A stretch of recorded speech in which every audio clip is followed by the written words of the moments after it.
Welcome back to my another new mini blog. তো সেদিন একটু শপিং এ গিয়েছিলাম টুকিটাকি কিছু কেনার জন্য।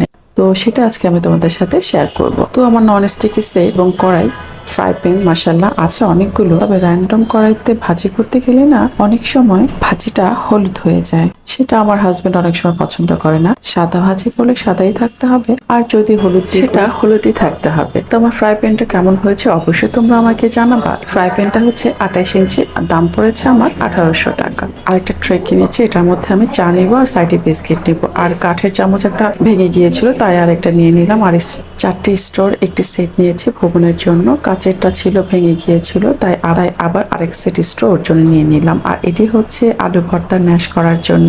আর এটা হচ্ছে আমার জুয়েলারি বক্স, এখানে আমি জুয়েলারি রাখবো। অনেক জুয়েলারি বক্সটা কেমন হয়েছে আমাকে কিন্তু কমেন্টে অবশ্যই জানাবা। অনেকদিন ধরে ভাবছিলাম কিনবো, তাই আজ নিয়ে নিলাম। যদি এটার মধ্যে জুয়েলারি রেখে কমফোর্টেবল হয় তাহলে আরো